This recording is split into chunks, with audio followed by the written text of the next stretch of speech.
Hello ladies and gentlemen, Big Daddy Top Hat here.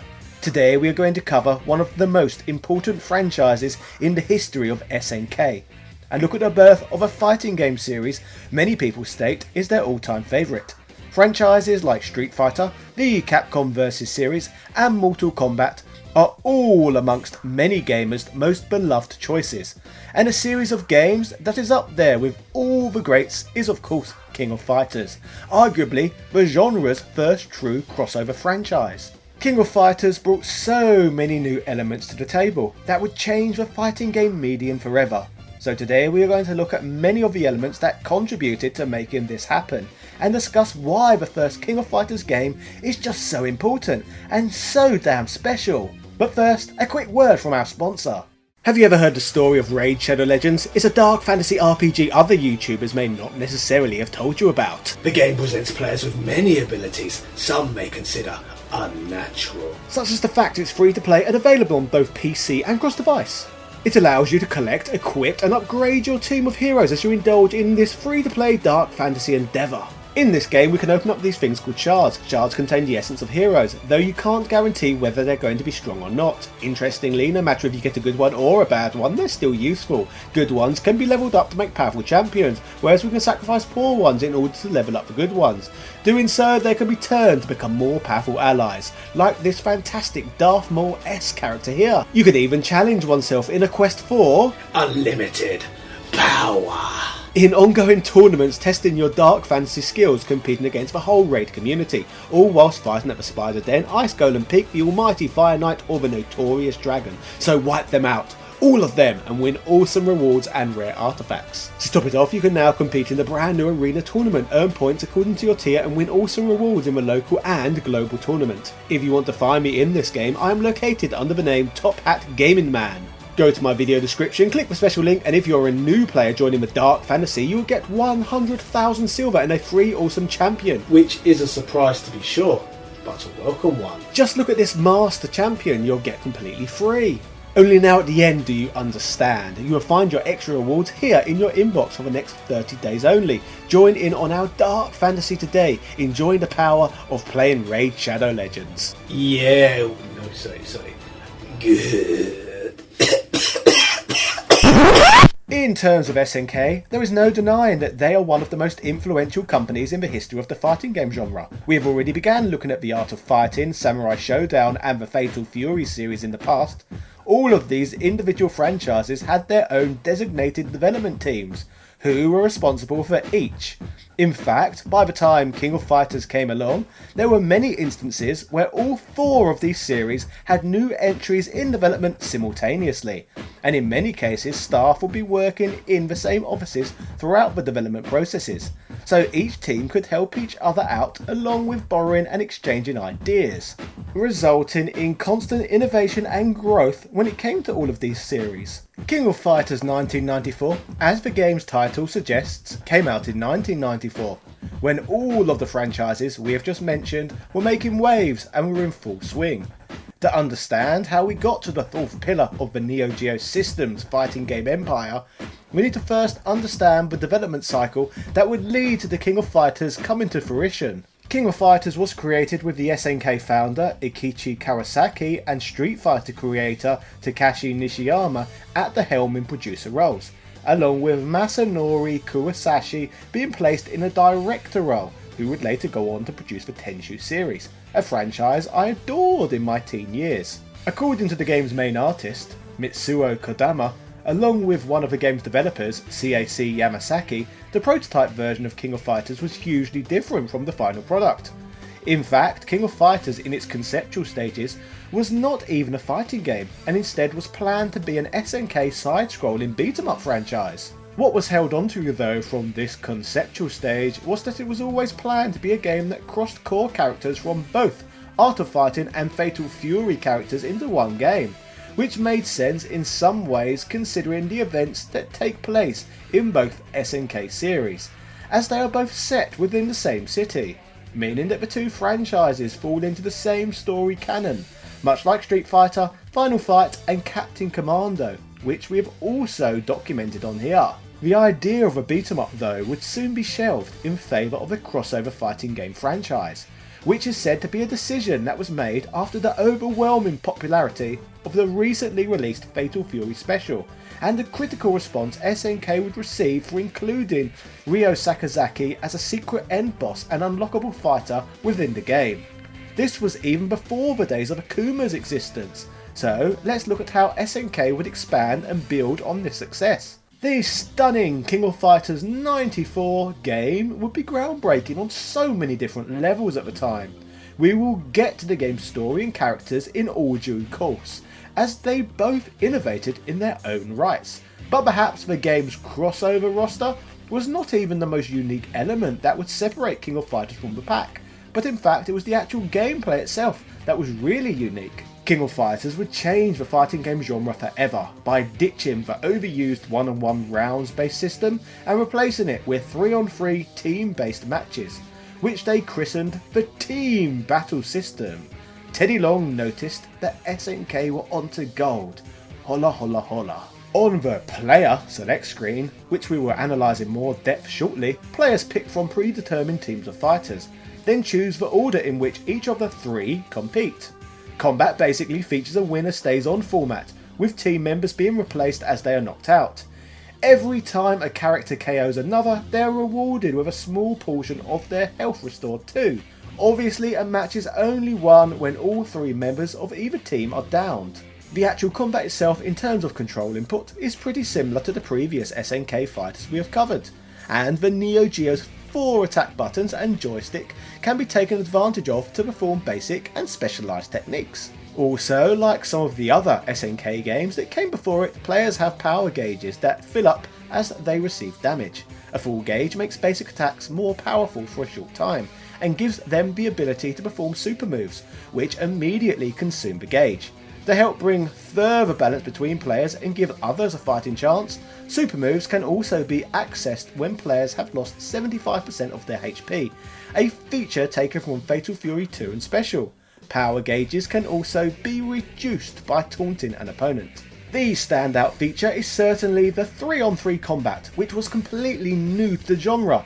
In terms of the teams of 3 fighters, let's talk about the game's characters. The game's playable roster of 24 characters was a huge lineup for 1994, and they were split across 8 different teams, each representing a different country of the planet. Now bizarrely, the teams do not relate to the characters' national origins whatsoever.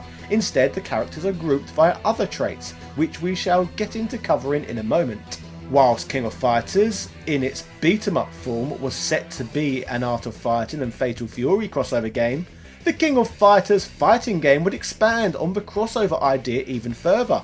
This would mean that characters were not just included from those 2 games, but characters from Ikari Warriors and Psycho Soldier were also added to the mix. To top it off, some completely brand new fighters were designed for King of Fighters 2.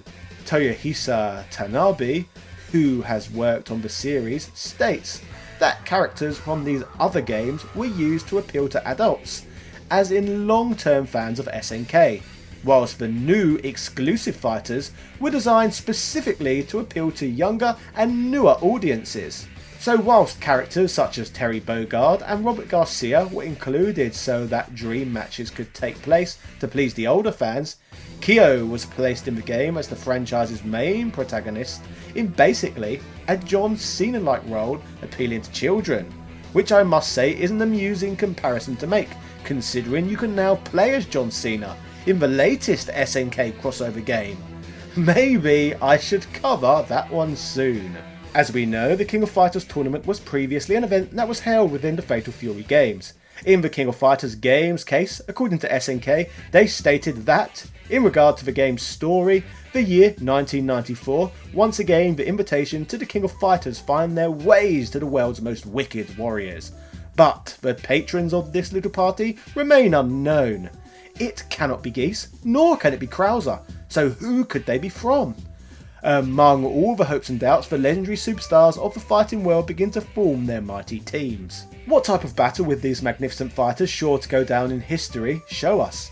The voltage of the fans' excitement reaches a fevered pitch as the tournament finally approaches its beginning. Rugal Bernstein, an influential black market weapons and drugs dealer, bored of the lack of competition, sent out 24 invitations to certain individuals around the world. 8 teams had entered, each representing a different country, which obviously brings us back round to the player select screen. In terms of these teams, Italy has a team consisting of the 3 playable characters from the original Fatal Fury game, whereas the Mexican team are made up of Art of Fighting stars.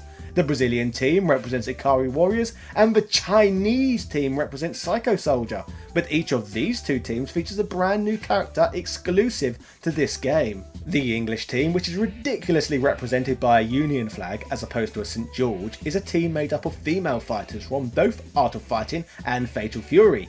I guess because we get all the ladies. Yeah. But in reality, apparently this was originally intended to be a team led by Billy Kane, featuring Big Bear. But changes were made apparently due to the extreme popularity Mai had recently found. Paired this with the fact that developers had issues with programming Big Bear for this game.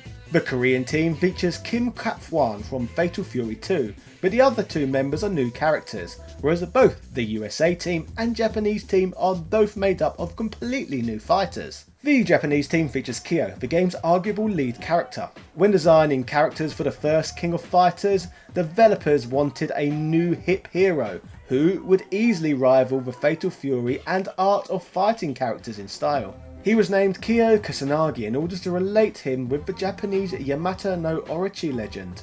The boss character Rugal Bernstein, who functions as this game's incredibly challenging final boss, was developed with the intention to be the mightiest, most violent and most evil boss character ever. In terms of all of these characters and their many moves, fighters obviously came from a variety of very different franchises in some cases. SNK developers wanted fighters to retain their original movesets, but this would obviously come with balancing issues. To help thwart this, designers focused on adjusting the imbalance of certain characters, although in the end, creators of the series noted that the Art of Fighting characters were still the strongest ones in the game.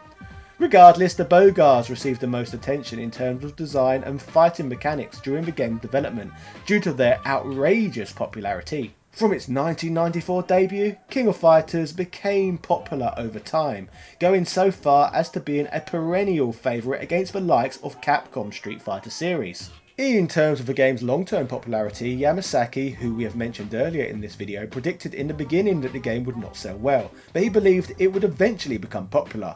This belief seems to have been driven by the fact that he had no doubt of this game's overall quality, but was fully aware that SNK would face troubles with advertising the game due to a lack of funds. In fact, it is of note that when the game was advertised, a lot of the marketing was of poor quality. Taking myself back to 1994, I was fully aware at the time of the likes of Street Fighter 2, Mortal Kombat and Killer Instinct, but I would not learn of the King of Fighters series until I was much older, thus proving Yamasaki correct in some ways. Whilst over time King of Fighters' legacy has grown and grown, it is of note that whilst the average European gamer may not have experienced this classic in its heyday, in other parts of the world the game's beginnings were very different.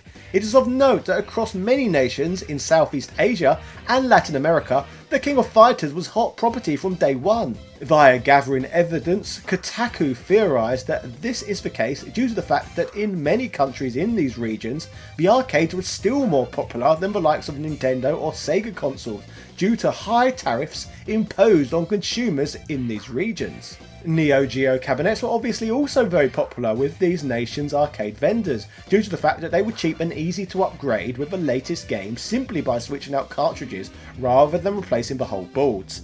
Neo Geo cabinets often provided affordable, accessible entertainment to those even in the most rural areas around the world. SNK would play up to this further by including large concentrations of Southeast Asian and Latin American characters within their games. So the King of Fighters has an even more legendary status in some countries than it does in others around the world. Whilst the game was ported to many different consoles in the future, due to the franchise's rise in popularity, in the game's first year the game was released exclusively on Neo Geo hardware. There was a version for the arcade and the AES home platform, and a version for the Neo Geo CD. An interesting factoid too, that with these games, they were censored outside of Japan, removing blood effects and Mai's breast bouncing animation. I guess it was too sexy to be seen. As expected, the game was mostly positively received by journalists, particularly for the deep combat experience the game delivered, although many noted that they would have liked the game even more if SNK allowed players to pick their own specific team of 3. GamePro stated the King of Fighters is the very best non-showdown game available for the Neo Geo, and it's one of the most playable fighting games ever, citing enjoyable gameplay additions such as the dodge move and the juggle combos. Next Generation argued that King of Fighters 94 was a particularly worthwhile arcade game, since the 3 character teams meant the player would effectively get 3 lives for each credit, providing a high value per quarter at a time when most arcade games were much more expensive than they had been in the past. They also stated every fighting fan should take a look at this one either in the arcades or in the home. As we know, past King of Fighters 94, the game would receive many sequels, and SNK's other fighting game franchises would continue to chug along in equal measures too. Hopefully we shall look at more of these games in our future. But for now, ladies and gentlemen, that was the mad story of King of Fighters 94, a game that birthed a series that is argued by many to be the greatest ever. If you enjoyed this video, I have plenty more for you to watch on SNK and fighting game history in general in my backlog for you to go back and enjoy. If you want to help inspire me to make more SNK videos, feel free to become one of my Patreon backers, who keep me investing ludicrous amounts of time into producing these videos. If you feel kind enough to do so, you can receive early access on all of my content completely advertisement free. You can vote to choose future video topics, gain access to my Patreon Discord, view my exclusive vlogs, and get your name in the end of the credits, along with much more. Huge thank yous go out to my existing backers. Thank you to Sebastian Bellas, Carl Johnson, Heo Paulo Lopez, Joseph Rasmek, Doug Perkins, A Murder of Crows, Ego, Alethea Swanson, Angel95, Asobi Kwang DX, Aswell Rarakai, Brian Barry, Camber Rambo82, Carlos Domingos, Computer Man, Daniel Daly, EC Professor, Evan Border, Gary Pinkett, Gianni Vicentisi, Glenny Glenn, Hamid Musa, House of a Ted, Joaquin Varela, Jordan Durant, Keith Ferguson, Lars Zonderford, Matthew Robinson, Michael Cullix, Nick Daniels, Philip Manth, Prince Knight, Princess Zarna, Sludge McBee, Timothy W. Haskins II, TOG Driver, Synth Spaces, Adam Caston, Adrian Hannington, Andis Reinsberg, Andrew Bazansky, Andrew Pearson, Angry Little SOB, Antonio Rodriguez, Bernard NG, Bubba Kitty, Chris Fisk, Chris Margarine, Chris Cool, Craig Jenkins, Crazy Yell, Dan Barlow Jr., Dan Van Dam, David Bull, Francesco Lacriola, Gregory Smoradiewicz, Hans Christian, Ivan M, James Bishop, James McDonald, JB, Jazzy Tay, Joel, John Bates, Kings Knight, Langston Miller, Lobster Puncher, Luis Viant, Luke Canava, Marco Soto, Marvin Araliga, Master Jinx, Matthew Windle, Me Machine Dean, Michael Hall, Mike Bruno, Noob, Paul Elliott, PlayStation's Better, Post DXL, Punky Dudestar, RetroVersion.com, Richard Jew Stewart, Rick67, Ron Studd, Sarah Powell, Sarai H. Al Sarai, Stephen Lewis, Time Lord Soundwave, Tom Elliott, Flaming Renee, Wazzo Jugs, Zai.